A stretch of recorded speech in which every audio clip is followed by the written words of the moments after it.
Hi, my name is Mrs. Blake. I am going to go over some of the reading homework that your student has been bringing home to practice important reading skills that we have been learning in our classroom. So I have an example of one of the homework passages that look similar to what they might be bringing home. So this reading passage is focused on the reading skill for theme. Each passage in questions is based on a different reading skill, and it always tells you what that skill is up at the top.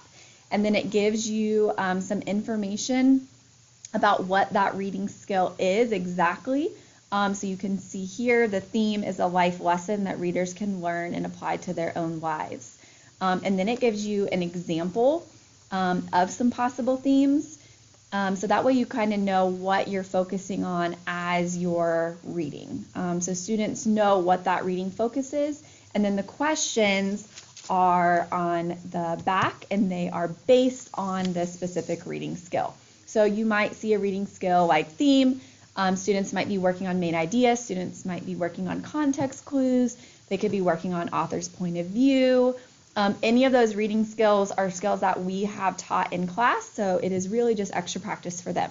So after they have read the passage one time, on Monday they are asked to annotate the story.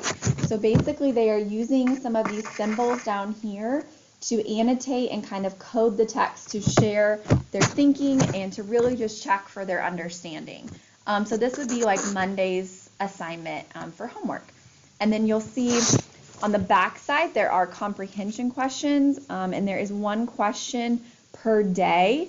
And so really I just wanted to show you kind of what the expectation is for 5th grade at this point.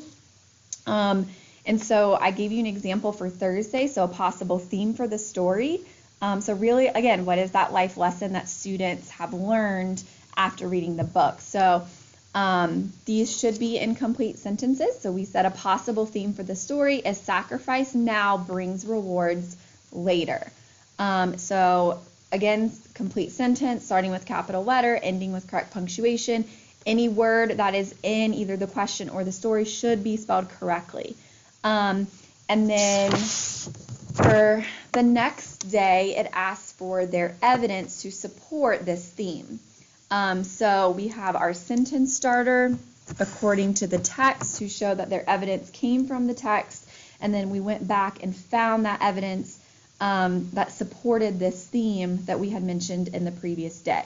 So as you know, students are given their homework on Monday and it is expected to be returned on Friday.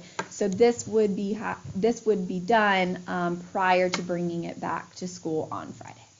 So hopefully this kind of gives you an idea, just so you can kind of see like what the expectation is for homework, what the reading skills are that students are working on in class.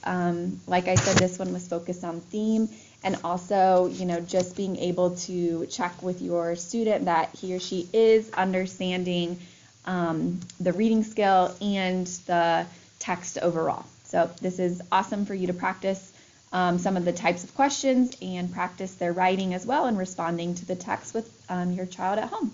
So if you have any questions, let us know. Thank you.